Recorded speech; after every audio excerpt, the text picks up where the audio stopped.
yang lalu ada dua buah kisah ya, kisah tentang taubat.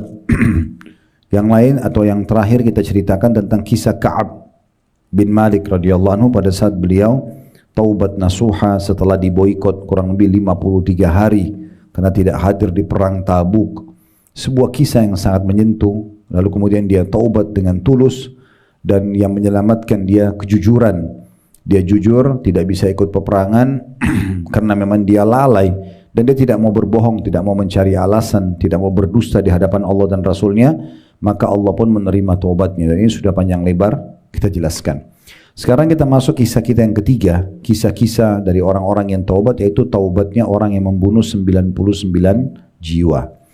Saya tidak akan fokus baca langsung ke riwayat yang akan kita bahas ini, tapi saya ingin bahas dulu tentang masalah membunuhnya.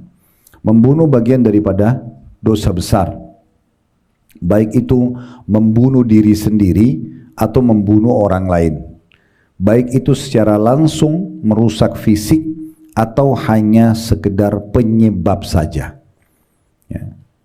Jadi kalau misalnya ada orang yang naudzubillah seperti karena kurangnya iman, kurangnya ilmu, mereka terlalu banyak tontonan film-film barat yang mengajarkan bahwasanya salah satu solusi menyelesaikan masalah adalah bunuh diri, maka ini dia ikuti langkahnya, hancurlah semua urusan dia, urusan dunia hancur, urusan akhiratnya hancur. Islam datang mengharamkan bunuh diri, masuk dalam kategori dosa besar. Dalam hadis Bukhari kata Nabi SAW, Allah berfirman bagi orang yang bunuh diri, siapa orang ini? Berani-beraninya dia mendahului keputusanku. Kenapa dia bunuh dirinya? Dan Allah subhanahu wa ta'ala juga berfirman, wala tuhliku anfusakum innallaha kana bikum rahima. Jangan kalian binasakan diri kalian karena sesungguhnya Allah itu sangat sayang dengan kalian. Pernah ada satu sahabat, dia sakit parah sekali. Saking parahnya dan tidak pernah orang di Madinah melihat orang sakit separah dia, maka para sahabat melaporkan kepada Nabi SAW, ya Rasulullah, ada si fulan ini sakitnya parah banget nih, bisa dilihat nggak? Maka Nabi SAW masuk ke rumahnya dan lihat orang ini memang sakitnya agak unik. Memang tidak digambarkan seperti apa, tapi digambarkan sakitnya sangat parah. Sampai Nabi langsung nanya, sebenarnya kamu ini sedang berdoa apa pada Tuhanmu?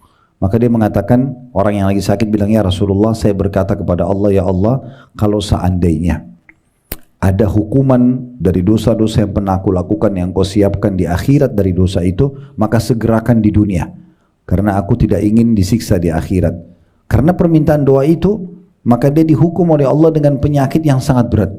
Kata Nabi Muhammad SAW, Maha Suci Allah, kenapa kau bicara seperti itu? Kenapa kau tidak baca doa Rabbana atina fid dunya hasanah wa fil akhirati hasanah wa qina adzabannar? Minta supaya Allah tidak hukum. Minta supaya Allah maafkan tanpa hukuman, Allah berikan tanpa ujian. Bisa, tergantung permintaan kita sebenarnya ya. Maka orang ini ditegur oleh Nabi SAW karena dia seperti tidak masuk malah ke rahmat Allah, tapi coba masuk kepada siksa Allah subhanahu wa ta'ala. Jadi nggak boleh kita bunuh diri Bapak Ibu sekalian, dan berhenti untuk menonton cuplikan-cuplikan yang mengajarkan ke sana ya. Bahkan saya temukan beberapa teman-teman kita yang sudah sampai pada tingkat ketenaran di Indonesia. Salah satunya sempat kami panggil undang di Blok M beberapa waktu lalu. Dia mengatakan karena waktu itu masih jauh dari agama, sampai ada pemikiran, karena semuanya ada, harta melimpah, nama sudah terkenal, semua sudah didapatkan, semuanya kayak termudahkan. Maka syaitan bisikin supaya dia bunuh diri. Dan dia anggap dengan bunuh diri itu mati, berarti itu adalah prestasi yang sangat besar. Sampai sengaja disiapkan musik khusus untuk bunuh diri, dan seterusnya. Tapi Alhamdulillah Allah masih tolong, ya Allah masih tolong. Jadi membunuh diri hukumnya haram, tidak boleh. Baik itu secara langsung kita menusuk badan kita, merusak fisik, atau melahirkan sebab. Melahirkan sebab itu seperti begini. Misalnya teman-teman udah tahu ini makanan basi. Kalau makan akan menyebabkan keracunan. Keracunan bisa mati, tapi sengaja aja dimakan. Ini nggak boleh. Berarti masuk dalam kategori seperti orang yang bunuh dirinya sendiri. Kita udah tahu sebenarnya kalau kita jalan di jalan itu, karena ada lubang, ada apa segala macam, ini bisa membawa pada kematian. Sengaja aja kita ke sana. Jalan lagi licin, sengaja balap-balapan, tahu kalau jatuh ini bisa celaka. Kecelakaan hitungan detik mati, tetap aja dilakukan. Maka ini semua masuk dalam hal yang tidak dibolehkan. Itu kalau bunuh diri. Kalau membunuh orang lain juga sama. Membunuh secara langsung fisik, menusuknya, merusak fisiknya, memberikan racun atau apa saja, itu semua masuk dalam kategori membunuh yang haram. Atau menjadi penyebab saja. Seperti kita hanya suruh orang lain membunuh dia. Kita membayarnya, kita enggak terlibat secara langsung di fisik dia, tetap sama. Atau hanya sekedar memberikan saran. Kita enggak ada hubungannya sama orang tersebut, tapi karena kita masuk dalam satu tim yang mungkin tim itu sedang diskusikan tentang bagaimana ya mencelakakan si fulan atau si fulana, maka kemudian kita ikut-ikutan, walaupun dengan satu kata saja kita berikan dukungan dan terjadi pembunuhan tersebut, kita juga sama mendapatkan dosa. Nah, ini hukumnya semua tidak dibolehkan teman-teman sekalian. Level dosa bunuh yang paling berat adalah membunuh orang-orang mukmin. Orang-orang yang dekat dengan Allah Subhanahu wa taala. Dalam surah An-Nisa, surah nomor 4 ayat 93, Allah Subhanahu wa taala menyebutkan tentang haramnya membunuh ya orang-orang mukmin. Ini level tertinggi dalam membunuh ya. Wa may yaqtul mu'minan muta'ammidan fajazaohu jahannam khalidan fiha wa ghadiballahu alaihi wa la'anahu wa 'adda lahu 'adzaban 'azima. Barang siapa yang membunuh seorang mukmin dengan sengaja, maka balasannya adalah neraka jahanam. Ia akan kekal di dalamnya dan Allah murka padanya serta mengutukinya dan menyiapkan azab yang besar baginya. Jadi bagi orang yang membunuh orang mukmin secara sengaja, maka ini berarti dia akan kena banyak sekali ancaman di sini. Ada 5. Diancam dengan api neraka, diancam akan kekal di dalamnya. Jadi bukan cuma masuk neraka, tapi dia akan kekal dalamnya. Atau kita masukkan ini poin pertama, yaitu dia akan kekal dalam api neraka. Kemudian yang kedua, Allah akan murka padanya. Yang ketiga, Allah kutukin dia, mengutuk hidupnya, diangkat berkah hidupnya. Dan yang keempat, yang terakhir, menyiksakan atau menyediakan azab yang pedih baginya. Jadi bukan 5, tapi ada 4 jenis siksaan yang diancamkan bagi orang yang melakukan perbuatan tersebut. Kalau dalil tentang masalah tidak boleh bunuh diri dan tidak boleh membunuh orang lain secara global ada dalam surah Al-Furqan. Surah nomor 25 ayat 68 sampai 70. Surah Al-Furqan ayat 68 sampai 70 yang bunyinya walladzina la yad'una ma'allahi ilahan akhara wa la yaqtuluna an-nafsa allati harramallahu illa bil haqqi wa la yaznun wa man yaf'al dhalika yalqa athama. يضاعف له العذاب يوم القيامة ويخلد فيه مهانا إلا من تاب وآمن وعمل عملا صالحا فأولئك يبدل الله سيئاتهم حسنات وكان الله غفورا رحيما.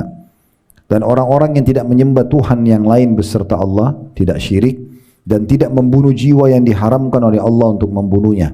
Nah di sini saksi bahasan kita dan tidak membunuh jiwa yang Allah haramkan untuk membunuhnya. Jadi tidak boleh bunuh diri, tidak boleh membunuh orang lain.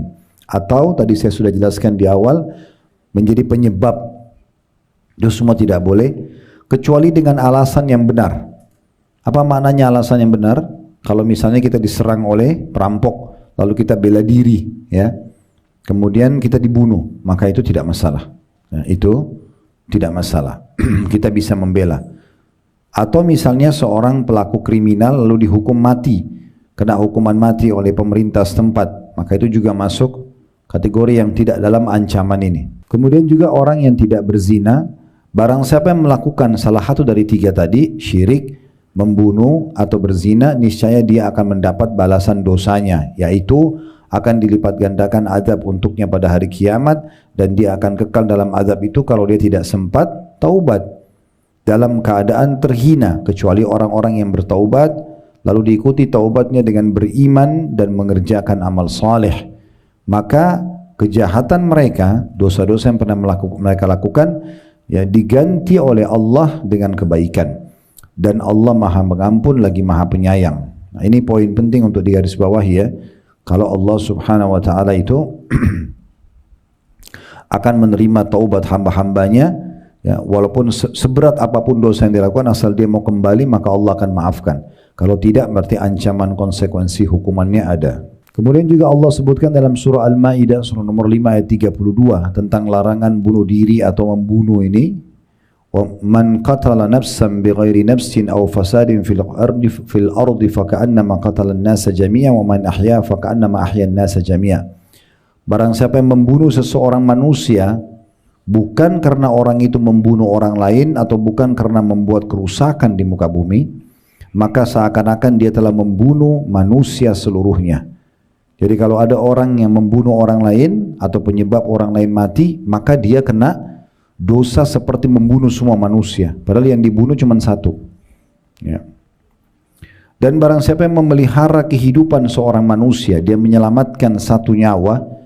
Ini keutamaan besar bagi para dokter ya, pada saat mereka berusaha menyelamatkan satu nyawa, atau mungkin tidak harus dokter, kita coba membantu siapa yang sedang sakit, apakah kita memberikan biaya dia berobat, intinya dia bisa sembuh. Jadi dia hidup kembali, maka pahalanya seakan-akan dia telah memelihara kehidupan seluruh manusia. Sebagian ulama menjadikan ini dalil bagi orang juga yang donor darah. Orang yang donor darah, maka mereka menggunakan dalil seperti ini. Kalau dia mendonorkan darahnya sehingga orang yang kekurangan darah terbantukan lalu dia bisa melanjutkan hidupnya, maka dia dapat pahala seperti menghidupkan semua manusia. Dalam sebuah riwayat disebutkan tentang tafsir ayat tadi yang baru kita bacakan, ya. Al-Maidah 32. Man qatala nafsan wahidatan harramaha Allah. Ini kata Ibnu Abbas radhiyallahu anhu, barang siapa yang membunuh satu jiwa yang telah Allah haramkan, fahuwa mithl man qatala an-nasa jami'a, maka dosanya sama dengan dia membunuh seluruh manusia. Jadi bahaya sekali dosa membunuh orang ya. Sa'id bin Jubair rahimahullah, seorang ulama tabi'in, berkata, man istahalla dama muslim, siapa yang menghalalkan darah seorang muslim, faka'annama istahalla dima'an nasi jami'a, maka seakan-akan dia telah menghalalkan darah semua manusia. Wa man harrama dama muslim faka'annama harrama dima'an nasi jami'a. Dan barang siapa yang mengharamkan darah seorang muslim, maksudnya dia jaga supaya tidak celaka, supaya tidak terbunuh, maka seakan-akan dia telah menjaga darah semua manusia. Jadi ini keutamaan yang luar biasa. Jadi tingkat tertinggi membunuh orang beriman. Tingkat yang kedua adalah membunuh orang-orang terdekat ya, seperti membunuh orang tua sendiri. Karena ada sebagian anak-anak gitu ya, kita pernah dengar cerita, dikuasai syaitan. Begitu dia dewasa, dia mau kejar harta warisan, ayahnya dibunuh, ibunya dibunuh. Nah ini dosa bunuh yang cukup besar ya, setelah membunuh orang-orang beriman. Begitu juga dengan membunuh anak, aborsi, gugurkan anak, ini membunuh juga, dosa besar. Bagaimana Ustaz kalau di rahim saya anak haram, tetap tidak boleh dibunuh. Yang si ibu ini dia berdosa, dia harus taubat. Anaknya nggak ada dosanya, nggak ada hubungannya, gitu. Nggak boleh dia membunuhnya. Itu kalau anak haram. Anak halal lebih pantas untuk tidak dibunuh, nggak boleh sama sekali. Ada fatwa ulama tentang masalah bagaimana kalau belum 4 bulan, sebelum 4 bulan belum ditiupkan ruh, apakah boleh digugurkan? Maka fatwa ulama dibolehkan kalau memang ada mudaratnya. Misalnya memang diteliti secara medis, anak ini kalau lahir nanti cacat, atau akan membahayakan si ibunya akan meninggal. Misal contoh, itu dipastikan memang secara medis dan belum 4 bulan, belum ada ruhnya, itu masih ada fatwa yang membolehkan gitu ya, untuk dikuret atau dikeluarkan. Tapi ini adalah hal-hal yang sangat jarang kasusnya. Umumnya banyak orang yang apalagi kalau dia tulus ingin menerima anak tersebut, maka dengan izin Allah Subhanahu wa taala banyak kasus dari jamaah kami, mereka melaporkan malah lahir normal dan tidak ada masalah. Ya. Dan Allah Subhanahu wa taala menyebutkan dalam surah At-Takwir ayat 8 sampai ayat 9 tentang pengharaman aborsi ini, wa idzal mau'udatu su'ilat bi ayyi dzambin qutilat. Dan apabila bayi-bayi yang dikubur hidup-hidup itu ditanya karena dosa apa mereka dibunuh. Sebenarnya ini sikapnya penduduk orang Mekah dulu ya. Sebelum mereka mengenal Islam, mereka itu kalau dapat anak perempuan mereka merasa malu. Mereka merasa malu. Mereka pikir kalau anak laki-laki bisa mengharumkan nama, bisa jadi kesatria perang, bisa jadi kepala suku. Kalau perempuan tidak. Maka mereka dulu di masa jahiliyah suka membunuh anak perempuannya. Kalaupun ada yang dibiarkan 1-2 hidup, yang lainnya dibunuh, dikubur hidup-hidup. Ya. Nah itu Allah turunkan firman-Nya surat Takwir. Dan pada saat bayi-bayi perempuan yang dikubur hidup-hidup itu ditanya kenapa mereka dibunuh, apa salahnya? Islam datang tidak membolehkan sama sekali pembunuhan-pembunuhan seperti ini. Yang pertama sekali akan dihisab pada hari kiamat yang kita harus tahu di antara manusia itu adalah pertumpahan darah. Pertumpahan darah nanti hari kiamat yang pertama sekali nanti dihisab hari kiamat itu. Sebagaimana sabda Nabi SAW dalam hadis Bukhari Muslim, awwalu ma yuqda bainan nasi fid dima. Awal sekali nanti akan diselesaikan pada hari kiamat di mahkamah Allah di antara perselisihan manusia adalah pertumpahan darah di antara mereka. Ya. Dan semua dosa-dosa sebagaimana Imam Az-Zahabi rahimahullah sebutkan, masih kemungkinan orang merasa masih bisa tenang ya. Misal maaf, ini bukan mengecil-ngecilkan perkara orang berzina, orang riba, enggak. Tapi perkara-perkara seperti ini, kalau orang melakukannya, dia menyesal, tidak seperti menyesalnya orang kalau pernah membunuh. Orang kalau sudah pernah membunuh, itu dia akan gelisah walaupun dia sudah bertaubat kepada Allah SWT. Karena kegelisahan ini menumpahkan darah bukan mudah, gitu ya. Allah Subhanahu wa taala menciptakan orang tersebut bukan untuk dibunuh. Kita tidak berbicara Bapak Ibu sekalian kalau ada orang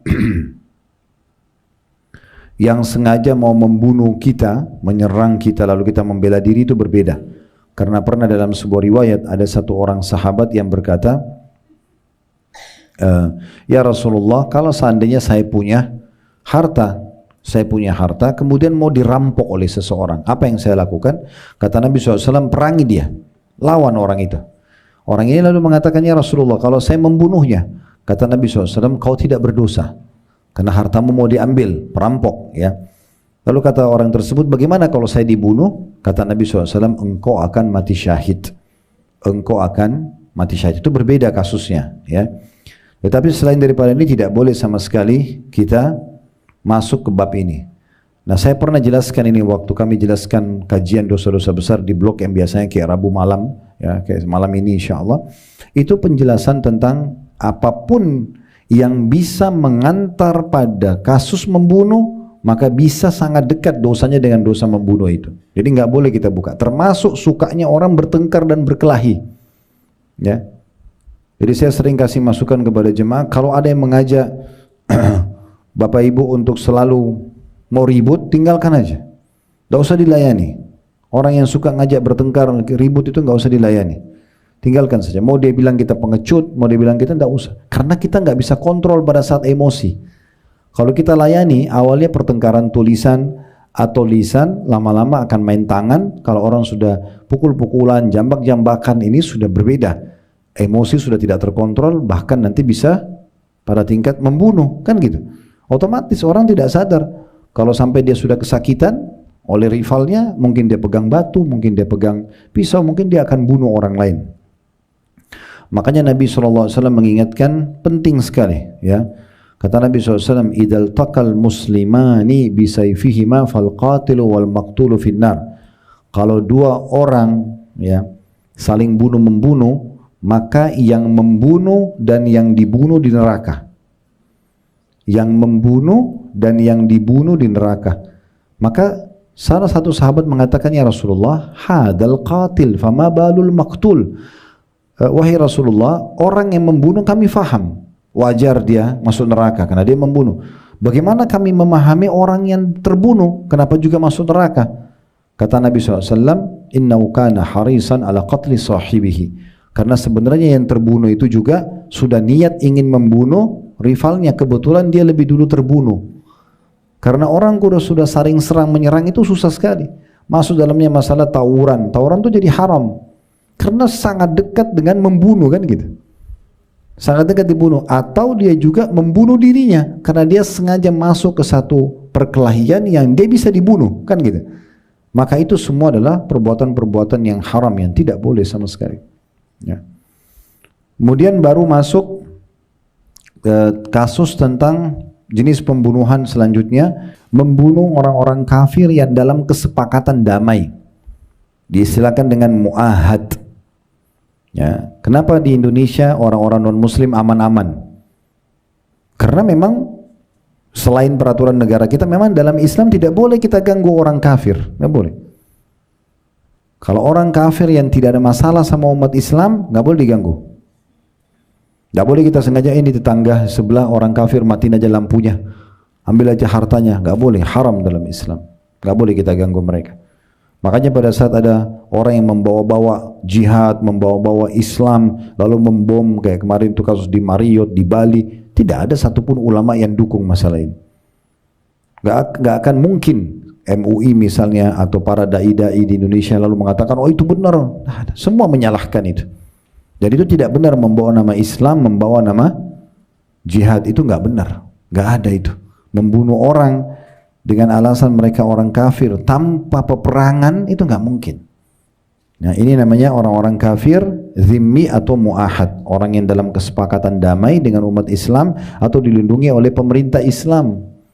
Makanya kata Nabi SAW, man qatara mu'ahadan, siapa yang membunuh orang kafir yang ada dalam akad kesepakatan damai dengan umat Islam, lam yarih raihatal jannah, dia tidak akan pernah mencium bau wanginya surga. Wa inna rihal tujatu min masirati arba'ina khalifah, dan ketahuilah bau wanginya surga tercium dari jarak 40 tahun, ya. Itu hadis yang sahih riwayat Bukhari. Dalam hadis yang lain kata Nabi SAW, ala man qatala nafsan mu'ahadan lahu zimmatullahi wa zimmatu rasuli faqad akhfara bi zammatillah fala yarih raihatal jannah wa inna riha la yujadu min masirati as-sab'ina kharifa. Ingatlah kata Nabi SAW, jadikan pegangan hidup kalian wahai umatku, siapa saja yang membunuh orang kafir mu'ahad, orang kafir di bawah kesepakatan damai dengan umat Islam, dilindungi oleh pemerintah Islam kayak kita di Indonesia ya misalnya, maka dan orang mu'ahad itu mendapatkan jaminan Allah dan Rasulnya, maka ia telah membatalkan perjanjian Allah. Ia tidak akan bisa mencium bau wanginya surga, padahal bau wangi surga dicium dari jarak perjalanan 70 tahun. Hadis riwayat Tirmidzi, ya. Kemudian juga kata Nabi SAW, man adza dhimmiyan kuntu lahu khasiman yaumal qiyamah, siapa yang menyakiti seorang zimmi, seorang kafir yang di bawah kesepakatan damai, ya tidak buat masalah dengan umat Islam, maka dia akan jadi musuhku hari kiamat. Lalu orang kafir seperti apa yang boleh dibunuh? Yang kafir harbi namanya. Siapa itu kafir harbi? Orang kafir yang keluar ke kancah peperangan untuk perang lawan umat Islam. Nah kayak sekarang orang Yahudi di Gaza, mereka keluar memang memerangi umat Islam. Jadi orang-orang di sana boleh melawan, bahkan boleh membunuh musuh-musuh mereka. Kasus Nabi Muhammad SAW waktu bertemu dengan pasukan Quraisy di Badr, ada 70 orang dari orang kafir Quraisy yang terbunuh, di antaranya Abu Jahal Umayyah bin Khalaf, Syaibah, Walid dan seterusnya.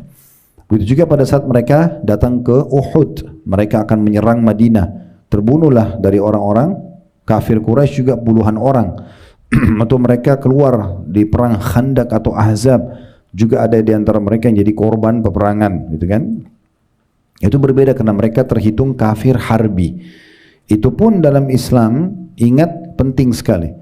Di saat kita dibolehkan pun membunuh di kancah peperangan, Nabi SAW titip pesan, tidak boleh bunuh anak-anak, tidak boleh bunuh wanita. Jadi yang Yahudi lakukan ini luar biasa tuh, pelanggaran yang luar biasa. Tidak boleh bunuh orang yang tua, orang yang menyerah, ya. Kalau dalam Islam dijadikan tawanan perang boleh, tapi kalau untuk dibunuh nggak boleh, ya.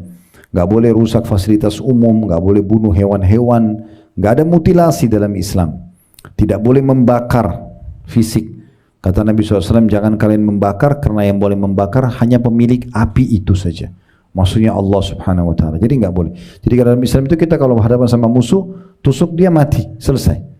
Nggak boleh kita rusak-rusak badannya. Oh ini orang kafir nih tadinya bakar Quran, udah saya corek mukanya, nggak boleh. Nggak ada mutilasi dalam Islam. Itu banyak riwayat yang menyebutkan para sahabat mengatakan kami dilarang oleh Nabi SAW untuk muslah. Muslah itu mutilasi. Waktu perang Uhud, kaum muslimin dimutilasi, kan Hamzah dipotong hidungnya, dibelah dadahnya, terus sahabat-sahabat Nabi. Tapi Nabi SAW tidak balas itu. waktu beliau berhasil menaklukkan kota Mekah, dikumpulkan semua orang-orang Quraisy, tokoh-tokoh Quraisy, dan beliau berpegang dengan dua pintu Ka'bah. Lalu beliau mengatakan, kira-kira apa yang akan saya lakukan pada kalian? Maka kata orang-orang Quraisy, hai Muhammad, engkau adalah saudara kami, orang yang baik, kami kenal anda. Karena mereka tahu sekarang pasukan Nabi SAW masuk ke Mekah 10.000 orang dan sudah berhasil menaklukkan kota Mekah. Di masa itu kalau terjadi seperti ini bebas, Nabi mau bantai mereka bisa, dibunuh semuanya bisa, karena mereka tadinya memerangi Islam dan sekarang sudah dikuasai wilayah mereka. Maka mereka kaget waktu Nabi SAW mengatakan, sungguh ya, aku akan mengatakan seperti yang diucapkan oleh Nabi Allah Yusuf, ya, tidak ada balasan untuk kalian pada hari ini. Maka aku sudah memaafkan semua, sampai tidak ada tawanan perang pada saat itu, tidak ada harta rampasan perang, Nabi kembalikan pada orang-orang Quraisy semuanya. Maka karena ini akhirnya mereka banyak yang masuk Islam, ya, karena melihat kemuliaan Nabi Muhammad sallallahu alaihi wasallam. Jadi itu perlu difahami, ya. Kemudian yang terakhir adalah membunuh secara umum. Membunuh secara umum. Membunuh siapa saja, orang yang tidak kenal, kayak banyak orang yang iseng, ya. Biasa ada orang iseng suka membunuh-bunuh sembarangan. Ini semua ya tidak boleh dalam Islam. Baik, itu kurang lebih gambaran besarnya tentang masalah membunuh, ya, atau bunuh diri. Ini semua hal-hal yang tidak boleh. Sekarang kita masuk ke bahasan kita. Karena kita sedang bicara masalah taubat, apakah orang kalau sudah terlanjur pernah membunuh masih bisa taubat? Jawabannya bisa, ya. Jawabannya bisa. Cuman memang perlu Bapak Ibu ketahui, ada dosa-dosa yang dosa itu hanya hubungan kita sama Allah. Seperti kasus orang berzina misalnya, itu kan antara dia sama Tuhannya. Dia bertaubat, ya udah, gitu. Allah terima taubatnya. Atau dia tidak sholat, lalu dia taubat, ya sudah, sekarang tinggal dia perbaiki, karena itu hubungan sama Tuhannya langsung.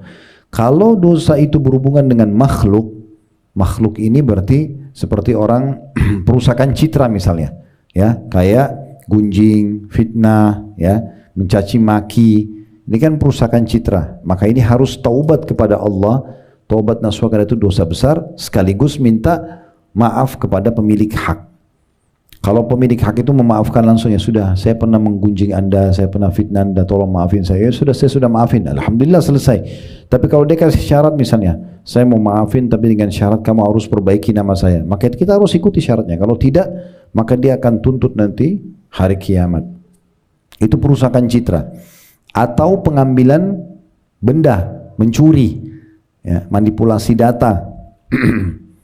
Ini juga masuk dalam dosa yang berhubungan dengan makhluk, ya. Maka caranya kita harus taubat kepada Allah dan kita harus minta maaf pada pemilik hak dan kembalikan haknya itu. Mungkin teman-teman pernah kerja di satu perusahaan, ngambil pulpen dari kantor, pakai kertas. Ini hati-hati, jangan digampang-gampangin gitu, ya. Ada orang mungkin di kantornya disiapin pulpen 1 lusin, tujuannya untuk dia bekerja selama setahun misalnya, dipakai. Dia bawa pulang ke rumah, bagi-bagi sama ponakannya. Kenapa di kantor banyak? Ya banyak di kantor untuk kerja, bukan untuk dibagi-bagi, kan gitu. Tapi ini contoh. Jadi kalau Anda kerja di kantor, mau pakai 1 lembar kertas saja, izin sama pemiliknya. Boleh nggak? Ini selain urusan kantor, saya punya urusan pribadi, saya ingin print sebuah kertas, saya mau pakai, boleh nggak? Minta fasilitas itu dipakai. Jadi nggak boleh sembarangan. Sama semua bonus-bonus dari hasil belanjaan perusahaan, itu semua juga milik perusahaan. Bapak Ibu bekerja sebagai GA, itu pengadaan barang di kantor. Terus kemudian pergilah belanja di satu supermarket atau di satu tempat, ya, misalnya kita belanja.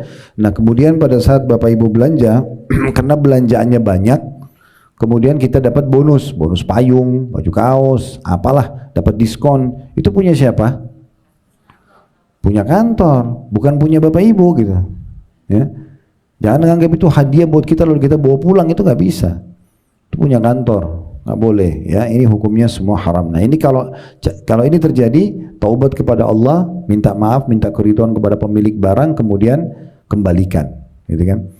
Terus selanjutnya berhubungan sama manusia juga, kalau kita pernah menyakiti fisik, nampar, sakitin fisiknya. Ini ada kisos namanya. Pernah dengar kisos? Ya. Jadi kita harus minta maaf, bertobat sama Allah, minta maaf sama dia. Kalau dia mau maafkan tapi dengan syarat dia juga menampar kita, kita kasih pipi kita. Itu namanya kisos. Kalau enggak nanti jadi masalah hari kiamat. Jadi makanya hati-hati kalau interaksi sama manusia. Jangan sampai merusak citranya, jangan sampai mengambil haknya, jangan sampai menyakiti fisiknya. Karena ini konsekuensi untuk supaya dibersihkan, tidak kena hukuman hari kiamat itu berat. Kalau Allah Maha Penyayang, manusia belum tentu. Makanya kata Nabi SAW, di hari kiamat nanti buku-buku catatan amal dosa itu kalau berhubungan sama Allah masih sangat besar Allah maafkan. Tapi ada satu buku Allah tidak akan ikut campur sampai pemilik haknya memaafkan, yaitu dosa berhubungan dengan makhluk. Maka makin kita jauhi perusakan citra orang, makin kita jauhi untuk mengambil haknya dia. Walaupun sebutir beras, sepotong kue, jangan dimakan kalau bukan punya kita, kecuali dengan izin pemiliknya, ya kan? Begitu juga jangan sampai menyakiti fisik orang lain. Tadi saya bilang kalau diajak berantem, bertengkar, tinggalkan saja. Biarin dia ribut sama tembok, ya. Biarin dia ribut sama pohon, tidak usah layani. Mau dibilang kita pengecut, tidak masalah. Kalau dia serang kita secara fisik, kita punya hak untuk membela diri. Tapi kalau sudah tidak usah. Gak usah dilayani. Jangan habiskan umur dengan hal-hal yang melahirkan masalah hari kiamat. Saya sering berikan nasihat dan ini memang pegangan hidup saya, Bapak Ibu sekalian. Menuju ke akhirat bawalah dua hal dan jangan bawa dua hal. Menuju ke akhirat bawa amal soleh dan teman soleh. Ya, kalau perempuan teman solehah. Dari amal soleh ke amal soleh yang lain, itu aja terus kita sibukin diri. Dari sunnah ke wajib, wajib ke sunnah, sunnah ke sunnah, selalu kita kerjain. Ini bubar pengajian begini, sebentar pikir lagi, apalagi ya, amal soleh apalagi, lakukan terus sampai kita tidur. Tidur pun yang hukumnya mubah, niatkan supaya memberikan hak jasad. Itu bisa 6 jam, 5 jam, 7 jam, 8 jam kita tidur, itu menjadi pahala semuanya kalau diniat untuk memberikan hak jasad. Karena perbuatan-perbuatan mubah seperti makan, minum, tidur, mandi, olahraga ini kan mubah. Boleh dikerjakan tidak berpahala, ditinggalkan juga tidak berdosa gitu ya. Tapi bisa berubah jadi sunnah kalau kita niat untuk memberikan hak jasad kita. Maka bisa menjadi hukumnya sunnah gitu ya. Maka kita niatkan semua di situ. Kemudian bawa teman-teman yang baik. Teman-teman yang baik ini, teman-teman yang soleh dan soleh, tempatnya masjid dan majelis ilmu. Kalau mereka ini nanti di hari kiamat kita kena bersahabat sama orang-orang baik ini. Di hari kiamat nanti pada saat mereka sudah lolos di timbangan amal dan kita masih kurang, dia bisa tolong kita nanti. Ya, dalam sebuah riwayat disebutkan ada orang nanti masuk neraka, dikeluarkan karena dia pernah berteman dengan seorang yang baik. Sampai ahli neraka menanyakan, kenapa dia dikeluarkan? Apakah ada amal soleh yang dia kerjakan? Maka pada saat itu para malaikat menjawab, tidak, tapi dia punya seorang teman yang soleh yang memberikan syafaat atau pertolongan kepada dia. Maka pada saat itu ahli neraka semua berharap di dunia dulu punya teman-teman orang soleh atau soleh yang bisa menolong mereka di hari kiamat nanti. Kemudian jangan bawa dua hal, jangan bawa dosa, segera taubat kalau punya dosa-dosa yang lalu, dan ini yang jadi saksi bahasan kita, jangan bawa musuh. Jangan dari bangun tidur, buka WA yang pertama ditulis sudah tahu belum? Ya. Gosip dulu nomor 1, cari dulu kesalahan orang. Gak perlu, gak usah. Ini juga sekaligus saya nasehatin nih, sekarang mau pilpres nih. Nanti kalau mau milih aja yang Bapak Ibu suka. Gak usah ikut-ikutan campur bicara tentang si fulan dan si fulan. Akhirnya kita masuk ke ranah orang itu padahal sebenarnya mungkin kita salah. Ini kan jadi masalah ini. Bagaimana caranya minta maaf? Bisa datang ke rumahnya minta maaf? Susah sekali. Kalaupun kita ketemu dia mau maafin nggak? Belum tentu. Apalagi kalau yang kita serang itu pas kalah benar. Tambah sakit hati dia misalnya. Ini jadi masalah. Terutama ibu-ibu udah deh, urus tempe, goreng tempe, masak urus anak, udah nggak usah urus ini gitu. Ya, ini sayang banget ini, buang-buang waktu. Ya, kalau mau pilih silahkan, itu hak kita sebagai warga negara. Tapi pilih, selesai, sebatas itu saja, itu kertas, jeblos, pulang, udah, urus urusan kita yang lain. Gak usah kita masuk karena menggibah orang, memfitnah orang, karena ini bahaya sekali. Untuk membersihkan dosanya harus minta keridhaan dan maaf kepada orang tersebut. Ingat, kalau aib itu ada pada diri seorang muslim, apalagi ini kandidatnya semua muslim nih. Kalau aib itu ada pada diri seorang muslim dan kita sebutkan namanya ghibah, itu dosa besar. Kalau tidak ada, namanya fitnah. Makanya kata Nabi SAW, kalian tahu apa itu ghibah, gunjing? Kata para sahabat, Allah dan Rasulnya lebih tahu. Kata Nabi SAW, engkau menyebutkan tentang saudaramu yang ada padanya, tapi dia tidak suka untuk disebut. Dia nggak mau diceritain itu. Kalau tidak ada, bakal jadi fitnah. Dalam riwayat lain ada sahabat mengatakan, ya Rasulullah, bagaimana kalau yang saya ceritakan memang ada pada dia? Kata Nabi SAW, kalau gitu kau telah menggibahnya. Jadi nggak usah masuk ranah itu. Untuk apa? Urus diri sendiri. Ya. Juga sama, Bapak Ibu sekalian, kalau ada waktu lowong, kata Nabi SAW, ni'matani maghbulun katsirun minan nas. Ada dua nikmat yang banyak luput dari manusia. Mereka lalaikan, as-sihhatu wal faragh. Kesehatan dan waktu lowong. Di waktu lowong ini saya sering-sering berikan saran. Saya pun begitu terapin dalam hidup saya. Gak usah kalau pas ibu dan bapak lagi santai di rumah, ini lagi ada kerjaan nih. Ya, kemudian buka handphone, cari kontak kira-kira siapa teman yang lagi bermasalah. Kemudian kontak, kamu ada masalah apa? Curhat aja sama saya. Mulailah orang bercerita panjang lebar dengan dia. Kalau dia cerita tentang pertengkaran sama suaminya, kita tidak sadar terbawa perasaan, apalagi ibu-ibu ikut menghina suaminya orang itu. Baik, bisa minta maaf kan? Ini masalah itu. Untuk apa? Kalau lagi ada waktu lowong, pakai berzikir, pakai baca buku, tidur lebih baik daripada gosip. Gitu. Kan gitu. Jadi jangan sampai nanti melahirkan musuh-musuh pada hari kiamat. Ini penting sekali ya, karena berat. Kita punya satu orang musuh saja, itu berat sekali hari kiamat. Cukup dia bisa mengambil sholat kita, mengambil puasa kita, dan seterusnya. Bagaimana kalau kita setiap hari melahirkan musuh, setiap hari gosipin orang? Ya. Mungkin kalau dia selama 1 tahun 365 hari, berarti ada 365 musuhnya hari kiamat. Itu banyak sekali. Belum tentu juga kalau dia minta maaf orang mau maafkan, gitu kan? Jadi nggak usah campuri urusan orang. Kalau depan mata kita orang itu salah, depan mata kita lihat salah secara agama, baru kita punya hak untuk mengingatkan. Kalau kita tidak tahu, jangan korek-korek. Nggak usah cari tahu. Karena dengan mengetahui permasalahan orang, maka ada konsekuensi tanggung jawab kita juga nanti depan Allah hari kiamat nanti. Nah, ini saya ingin berikan gambaran sebelum kita baca hadis, ya. Baik, kita kembali ke tadi, apakah orang akan dimaafkan oleh Allah SWT? Iya. Walaupun dia punya masalah sama manusia, iya. Tapi tadi saya bilang agak berat kalau sama manusia. Perusakan citra sudah kita beritahukan solusinya seperti apa. Kemudian kalau kita mengambil barang juga seperti apa. Kalau kita menyakiti fisik juga seperti apa. Baik, kita akan masuk sekarang. Ini ada sebuah riwayat sahih menjelaskan tentang luasnya rahmat Allah Subhanahu wa taala dalam hadis Bukhari Muslim tentang orang yang pernah membunuh 99 jiwa. Saya bacakan dulu di halaman 54 dari Abu Sa'id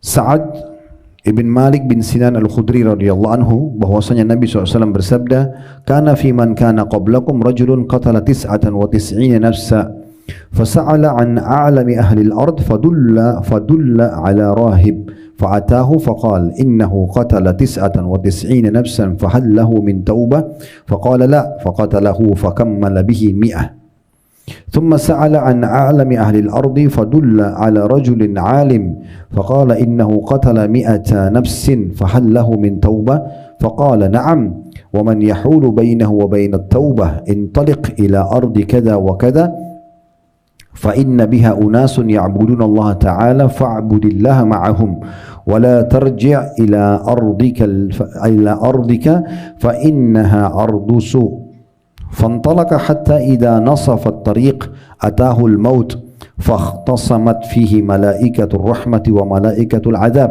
فقالت ملائكة الرحمة جاء تائبا مقبلا بقلبه إلى الله تعالى وقالت ملائكة العذاب إنه لم يعمل خيرا قط فأتاهم ملك في سورة آدمي فجعلوه بينهم أي حكما فقال كيسوا ما بين الأرضين فإلى أيتهما كان أدنى فهو له فقاسوا فوجدوه أدنى إلى الأرض التي أراد فقبضته ملائكة الرحمة. Terjemahannya, kata Nabi SAW, ada seorang laki-laki dari golongan umat sebelum kalian. Langsung saja kita ambil faedah hadisnya sambil terjemahkan.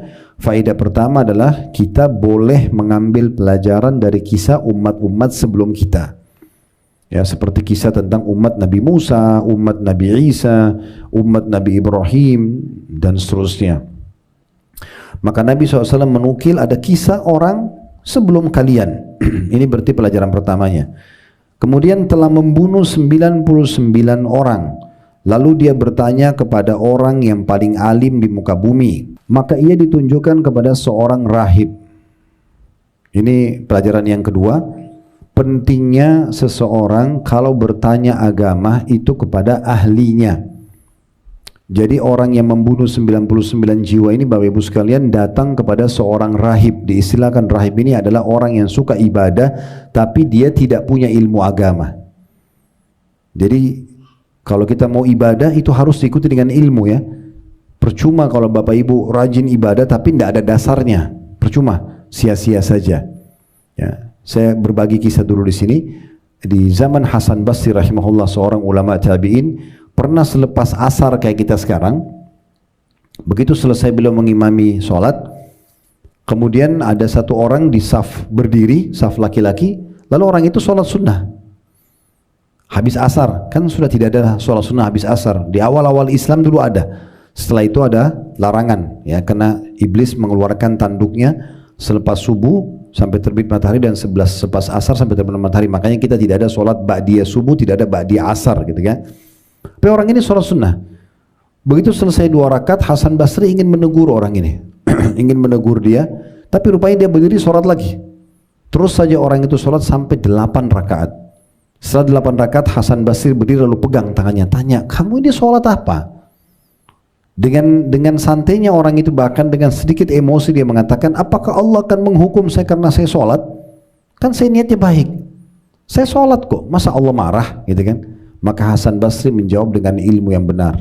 Dia mengatakan, Allah tidak hukum kamu karena kamu sholat, tapi Allah hukum kamu karena kamu buat sholat itu. Nggak ada sholat habis asar, sunnah, nggak boleh dikerjakan, gitu kan? Jadi Allah marah kenapa kamu justru melanggar apa yang Allah larang. Nah seperti itu. Kalau ada orang niat baik, kan sholat duhur itu 4 rakaat. Udah saya sholat 6 rakaat aja deh. Dia mau tambah, diterima nggak? Enggak, gitu kan? Jadi harus sesuai dengan panduan, nggak usah tambah-nambah, ya.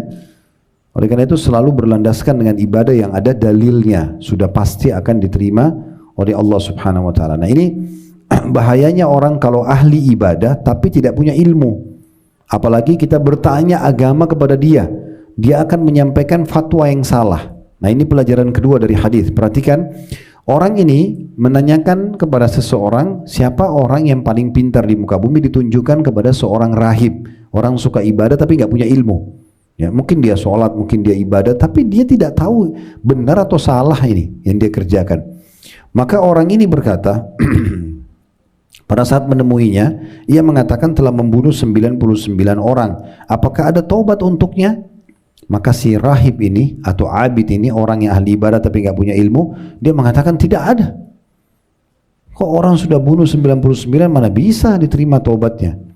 Maka karena orang yang telah membunuh tadi 99 putus asa, dia membunuh juga si rahib ini. Maka genaplah korban dia 100 orang. Genaplah korban dia 100 orang. Ini kenapa? Karena si rahib tidak punya ilmu. Padahal sebenarnya mau dia bunuh 1000 orang pun selama dia mau taubat masih bisa diterima taubatnya, ya. Inilah yang tadi saya bilang, taubat itu tiket VIP sebenarnya, ya. Kemudian setelah itu si pembunuh ini, nah ini pelajaran kita yang ketiga, pentingnya untuk kembali kepada alim, ya, orang yang benar-benar tahu. Alhamdulillah di Indonesia sudah terbentuk Majelis Ulama Indonesia. Banyak ulama-ulama dan dai-dai kita menyebar, bisa kita konsultasi dengan mereka, ya, memang betul-betul yang kompeten di bidangnya. Nah, ketika orang ini yang sudah membunuh 100 tadi bertanya lagi, maka ditunjukkanlah dia kepada seorang laki-laki alim, orang yang faham ilmu agama. Lalu orang itu berkata, dia telah membunuh 100 jiwa, apakah masih ada taubat untuknya? Maka si alim karena punya ilmu dia mengatakan, iya, tentu saja ada taubat buat kamu. Lalu kemudian si alim ini menunjukkan kepada orang tadi, pergilah kamu ke negeri ini dan negeri itu, karena sesungguhnya di sana tempat atau tempat tinggal orang-orang yang menyembah Allah, sembahlah Allah bersama mereka, dan jangan kamu kembali ke negerimu karena sesungguhnya ia adalah negeri yang buruk. Jadi pelajaran yang ketiga pentingnya untuk konsultasi pada ahlinya. Ya, orang yang faham agama benar kita konsultasi sama mereka, tidak boleh kita sembarangan. Pelajaran yang keempat, kalau orang mau hijrah, mau pindah, meninggalkan kondisi dan keadaan dia yang buruk, jauh dari agama, dia juga memang harus mengubah komunitasnya. Ini penting sekali ya. Jadi jangan heran Bapak Ibu kalau Anda sudah mulai ikut pengajian, sudah mulai tersentuh secara keimanan, kita juga sudah berubah secara performan penampilan kita, itu pasti akan berbeda. Teman-teman kita yang misalnya ibu-ibu maaf ya, dulu mungkin tidak berhijab, sekarang terus berhijab karena ikut pengajian. Nanti kita sudah risih bersama dengan teman-teman kita yang dulu, yang pakai rok pendek, yang pakai pakaian terbuka, kita juga jadi gak enak ya. Mereka juga jadi gak enak sama kita. Itu wajar terjadi. Dan sekarang akan ada komunitas baru. Siapa komunitas baru? Yang mirip-mirip dengan kita pastinya. Orang yang biasa ke karaoke, ke diskotik, memang itu pasti akan sama. Mereka juga akan sama komunitasnya. Orang yang biasa di pengajian, masjid, memang akan sama komunitasnya. Memang sudah begitu. Dan wajar orang pindah transisi kalau dia hijrah. Nah ini perkataan alim tadi ini penting sekali. Dia mengatakan, kalau kau betul-betul mau tobat, pergilah kamu bentuk ke komunitas baru. Di negeri ini ditunjukkan satu negeri, tapi dalam riwayatnya tidak disebutkan negeri yang mana. Di sana ada masyarakat yang menyembah Allah. Pergi ke sana, sembah Allah bersama mereka. Dan jangan kau kembali ke negerimu atau komunitasmu yang dulu, karena itu adalah negeri yang buruk. Mungkin teman-teman bilang begini, Ustaz, saya tidak terpengaruh kok. Itu menipu diri sendiri Bapak Ibu sekalian. Kita ini manusia makhluk sensitif, ya. Sering saya kasih contoh di pengajian itu. Sekarang hidung kita bisa bedain enggak Bapak Ibu sekalian wangi dan busuk seketika? Bisa nggak? Hah? Bisa kan? Sensitif nggak itu? Mata kita bisa bedain nggak terang sama gelap seketika? Telinga kita bisa bedain nggak? Ini intonasi suara ribut, ini tidak. Bisa. Lidah kita bisa bedain mana pedas, mana asam seketika. Ya nggak? Kulit kita ini sekarang meja, kainnya kalau saya pegang pakai tangan saya bisa tahu kainnya kasar atau tidak. Bapak Ibu juga sama kan? Jadi kita ini sensitif sekali. Omong kosong itu kalau kita duduk nonton film India 2 jam, oh saya tidak terpengaruh. Oh bohong benar. Matanya melihat, makanya kalau sedih kita sedih, kalau senang kita senang, berpengaruh. Seperti juga Bapak Ibu duduk pengajian begini, dengar cerita, oh orang soleh, oh ya, kita terpengaruh kan? Itu sensitif. Jadi nggak bisa kita bilang, oh saya tidak terpengaruh, nggak bisa. Kita lemah manusia. Jadi lebih baik kita kenal sama orang-orang, tetapi untuk komunitas kita nggak bisa. Harus kita ubah komunitas menjadi orang-orang yang lebih baik dari kita, lebih soleh dan solehah dari kita. Makanya kata Nabi SAW, Al-maru ala dini khalili, seseorang sesuai dengan agama temannya atau komunitasnya. Falyanzur ahadukum ila may yukhalil, maka dia harus memilih siapa yang dia jadikan sebagai temannya. Baik, selanjutnya itu pelajaran yang keempat yang bisa kita ambil ya. Saya langsung lanjut terjemahan dan kita ambil pelajaran selanjutnya. Berarti pelajaran yang kelima selainnya. Laki-laki itu kemudian berangkat, maksudnya menuju ke negeri yang dia mau taubat, yang dipandu oleh orang soleh tadi. Hingga di tengah perjalanan kematian menghampirinya. Nah ini pelajaran yang kelima, bahwasanya ajal bisa datang setiap saat. Jadi jangan selalu terpengaruh, mohon maaf, jangan terpengaruh dengan badan yang masih sehat, kulit yang masih kencang, selalu melihat umur yang di atas, misalnya umur kita 30 tahun, masih ada orang yang 40 tahun, 50 tahun. Ya. Dia nggak lihat anak-anak yang sudah lahir. Padahal sebagian ulama mengatakan dengan lahirnya manusia kecil-kecil, anak kita kah, ponakan kita kah, anak tetangga kah, itu berarti tanda kematian kita. Karena sudah ada generasi yang akan gantiin kita itu. Sebagaimana dulu kita juga waktu bayi, orang tua kita menyaksikan kita kecil. Sekarang setelah kita dewasa 30, 40, mereka meninggal. Nah begitu juga kita nantinya. Jangan selalu lihat orang yang di atas. Umur kita 40 atau 50 tahun, kita lihat orang yang 60 tahun. Oh masih ada orang yang lebih tua. Enggak, lihat orang yang di bawah kita. Kematian bisa datang setiap saat. Ya, ruangan ICU di rumah sakit itu sedikit sekali. Bahkan kalau kita hitung, ini sering saya bahasakan, orang yang udah lalang di depan rumah sakit dengan orang yang sakit di rumah sakit dengan seluruh petugas rumah sakit tersebut tetap lebih banyak orang yang udah lalang. Artinya orang yang meninggal tanpa sakit lebih banyak daripada orang meninggal kalau sakit.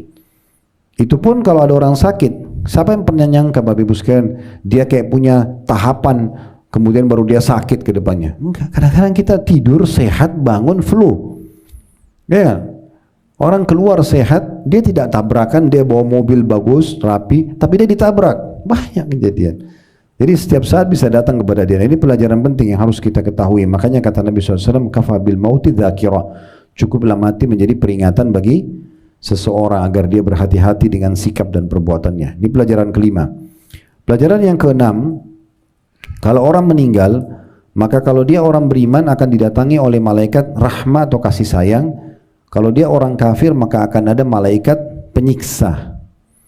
Nah ini disebutkan, ini pelajaran keenam ya. Para malaikat pun pada saat orang yang tadi mau taubat ini meninggal, maka Allah datangkan malaikat rahmat berselisih dengan malaikat azab. Karena malaikat rahmat yang membawa kain kafan dari surga untuk ruh orang-orang beriman. Kalau orang-orang yang banyak dosanya atau orang kafir, maka akan datang malaikat penyiksa bawa kain kafan dari neraka. Maka ini memang disebutkan dalam hadis Bukhari ya. Nah kebetulan karena orang ini memang belum pernah beramal soleh sebelumnya, pembunuh, penjahat, lalu sekarang dia baru taubat dan dia belum sempat beramal soleh apapun, baru dia mau menuju ke negeri yang dia rencana perbaiki keadaan dia. Meninggallah dia, maka datang malaikat penyiksa dan malaikat rahmat. Malaikat rahmat berkata, ia datang dalam kondisi bertaubat, menghadap dengan hatinya menuju Allah. Nah ini menjadi bagian ketujuh, faedah ketujuh dari hadis, yaitu orang kalau taubat harus betul-betul dengan hatinya, tulus karena Allah, dan bukan cuma ucapan lisan tapi dia dengan sikap. Dia pergi memang mengubah keadaan dan kondisi dia menjadi orang yang lebih baik dari sebelumnya, lebih dekat kepada Allah Subhanahu wa ta'ala. Dan sering saya bahasakan Bapak Ibu sekalian, kalau mau jadi orang baik, bahasa agama kita soleh laki-laki dan solehah perempuan, jangan setengah-setengah. Jadi orang baik sekalian gitu ya, gak usah nyicil-nyicil. Jadi memang biar sekaligus kita rasakan kenikmatan iman tersebut. Itu pelajaran ketujuh tentang bagaimana taubat yang baik, yaitu orang yang tulus dengan hatinya memang menuju karena Allah, dan dia menuju setelah taubat itu ke jalan Allah Subhanahu wa ta'ala. Pelajaran ke-8 yang bisa diambil adalah malaikat itu pun berbicara, dan kita nanti bisa mendengarkan pembicaraan malaikat tersebut. Dan awal sekali manusia menyaksikan malaikat di saat dia menghadapi kematian. Nah, itu nanti di situ, dan seterusnya di kuburan akan lihat malaikat, di hari kebangkitan akan lihat malaikat, di surga dan di neraka nanti akan lihat malaikat ya. Itu akan terjadi pembuktian tersebut. Ini pelajaran ke-8, kalau malaikat berbicara satu sama yang lain, dan berbicara juga dengan orang yang akan meninggal dunia. Kemudian pelajaran yang ke-9, kuasa Allah Subhanahu wa ta'ala yang mampu menciptakan apa saja, diambil dari potongan karena dua malaikat ini berselisih siapa yang ambil ruhnya orang ini, malaikat rahmaka atau malaikat penyiksakah. Maka Allah datangkan satu malaikat yang menjelma jadi manusia, lalu kemudian menengahi kedua malaikat tersebut ya, menjadi hakim, seraya berkata, ukurlah jarak antara dua negeri tersebut, mana yang lebih dekat maka ia termasuk penduduknya. Jadi yang menjadi penengah ini bilang kepada malaikat rahmat dan malaikat penyiksa, begini aja, kita ukur sekarang di tempat dia mati ini sampai ke negeri yang dia mau taubat, jaraknya dan jarak antara dia di saat meninggal ini ke tempat negeri dia awal yang dia buat dosa. Mana yang lebih dekat, maka itu yang lebih pantas dinilai. Misalnya dia lebih dekat dengan negeri yang dia mau bertobat, berarti yang ambil dia malaikat kasih sayang. Kalau dia lebih dekat dengan negeri yang tadinya dia berbuat dosa, maka berarti yang ambil dia malaikat penyiksa. Nah seperti itulah. Nah di sini kita ambil pelajaran ke-9 tentang kuasa Allah Subhanahu wa ta'ala untuk menciptakan siapa saja. Di sini Allah ciptakan malaikat, Allah datangkan malaikat, Allah jelmahkan menjadi manusia dan menengahi antara dua malaikat tersebut. Kemudian yang terakhir, pelajaran yang ke-10, dan ini penutupan riwayat, para malaikat tersebut kemudian mengukurnya dan mendapati laki-laki tersebut lebih dekat dengan negeri yang ia inginkan, maka malaikat rahmat kemudian membawanya. Dalam riwayat lain yang menguatkan ini Bapak Ibu sekalian, yaitu kata Nabi SAW, Allah memperdekat satu jengkal negeri yang dia mau bertaubat, dan Allah jauhkan jarak satu jengkal dari negeri yang tadinya dia berbuat dosa. Karena dia bertaubat kepada Allah dengan tulus, maka Allah mudahkan dia untuk diraih atau di bawah ya oleh malaikat rahmah, oleh malaikat rahmah. Jadi ini pelajaran yang ke-10 yang terakhir yang bisa kita ambil, bagaimana orang-orang yang tulus taubat kepada Allah SWT, Allah akan menerima mereka walaupun sebenarnya mereka belum berbuat amal soleh. Ya, pernah ada orang di perang Khaybar, dia masuk Islam, setelah dia syahadat, Nabi SAW mau memberikan kepada dia harta rampasan perang. Tapi pada saat itu dia mengatakan, saya tidak mau harta ya Rasulullah. Saya masuk Islam ini karena saya dengar dari sahabat-sahabat Anda yang ikut berperang ini, mereka keluar dari Madinah tujuannya untuk terbunuh oleh orang-orang Yahudi ya, di medan perang ini supaya mereka masuk surga. Saya berharap anak panah Yahudi nanti terlepas dari benteng itu, kena di sini, dia tunjuk dada sebelah kirinya, tembus di sini. Kemudian kata Nabi SAW, Allah akan kasih kalau kau tulus. Allah akan kasih kalau kamu tulus. Kau akan diberikan mati syahid tersebut. Dia baru masuk Islam, beberapa saat kemudian berkecamuk perang dan ternyata betul dia kena anak panah Yahudi di titik yang dia tunjuk. Maka kata Nabi SAW, apakah orang ini tadi yang baru saja masuk Islam? Kata para sahabat, iya ya Rasulullah. Kata Nabi SAW, maha suci Allah yang telah membenarkan janjinya. Siapa yang mau lihat penghuni surga yang belum pernah sujud sekalipun, karena orang ini baru masuk Islam, belum masuk waktu sholat sekarang, maka lihatlah orang ini. Siapa yang mau melihat penghuni surga yang belum pernah sujud sekalipun, lihatlah orang ini. Berarti memang orang kalau taubat Bapak Ibu sekalian, dan setelah taubat tiba-tiba ajalnya datang, dia tidak sempat mengisi lagi dengan amal soleh, tetap akan menyelamatkan dia hari kiamat. Tapi bedanya ini penutupan bahasan kita. Setelah ini kalau ada pertanyaan silahkan. Cuma bedanya, apa bedanya kira-kira si A sama si B? Si A ini banyak buat dosa, anggaplah selama 50 tahun dia buat dosa. Di umur 51 tahun dia taubat nasuha, dimaafkanlah semua kesalahannya, lalu dia meninggal. Apa bedanya nanti di akhirat ya? Dengan si B, dari awal tidak banyak buat dosa, dia beramal soleh sampai umur 51 tahun terus dia meninggal. Dua-duanya masuk surga ini. Karena yang pertama juga dengan dia taubat dimaafkan, masuk surga. Orang ini beramal soleh masuk surga. Sekarang apa yang membedakan keduanya nanti di akhirat? Perbedaannya adalah derajatnya di surga. Tentu orang yang sibuk amal soleh terus ini lebih tinggi derajatnya di surga. Ini hanya sekedar lolos dari neraka masuk ke surga, tapi derajatnya di bawah. Ya, jadi kalau ada orang yang mengatakan, Ustaz kan bahas tentang taubat. Kalau gitu saya buat dosa aja terus, nanti saya taubat toh juga masuk surga. Benar, kita nggak salahin. Tetapi pertanyaannya dua, apakah Anda sempat taubat sebelum meninggal? Yang pertama. Dan yang kedua, kalau Anda pun berhasil bertaubat, berarti hanya akan dapat derajat yang sangat rendah di surga, walaupun itu fasilitasnya bagus, dibandingkan dengan orang yang sibuk beramal saleh kemudian dia masuk ke dalam surga. Ini derajatnya akan sangat tinggi. Jadi daripada kita buat dosa lalu bertaubat, lebih baik kita sibuk amal saleh saja. Nah itu lebih baik daripada golongan yang pertama tadi. Allahu a'lam. Kalau ada benar dari Allah, kalau salah dari saya mohon dimaafkan. Subhanakallahumma bihamdika, asyhadu an la ilaha illa anta astaghfiruka wa atubu ilaik. Wassalamualaikum warahmatullahi wabarakatuh.